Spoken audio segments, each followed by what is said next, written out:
questions et commentaires. Le député. Merci beaucoup, Monsieur le Président. Ma question au ministre est simple.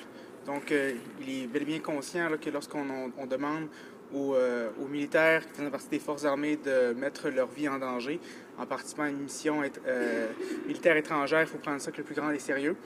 En tant que représentant là, fédéral de la base militaire de Bagotville, la base militaire aérienne, justement, à Bagotville, je prends évidemment cette mission-là très, très, très au sérieux car je connais les hommes et les femmes qui risquent justement de participer à cette mission-là, de partir en mission. Alors, j'aimerais demander au ministre justement conservateur si la base militaire de Bagotville va être mise à contribution pour cette extension de mission. Je sais que la base militaire de Cold Lake a surtout été celle qui a été utilisée pour la première phase de l'intervention en Irak. Merci.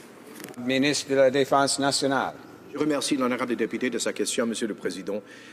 Il a raison que jusque maintenant, les chasseurs de les CF-18 qui sont placés au Koweït pour les missions militaires contre ISIL en Irak viennent de la base militaire à Cold Lake.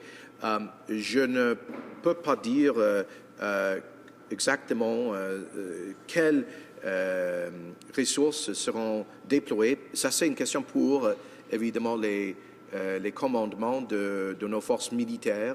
Ils décideront, selon leurs besoins et leurs ressources, quelle base, quelle squad des chasseurs seront utilisés. So, Mr. Speaker, this is a question that I will leave. Donc, Monsieur le Président, c'est une question que je laisserai à notre commandement militaire pour ce qui est des opérations basées au Koweït, à savoir quelles escadres seront envoyées. Il y a une rotation périodique de l'équipement et du personnel, mais nous en aviserons le député s'il y a des changements à cet égard.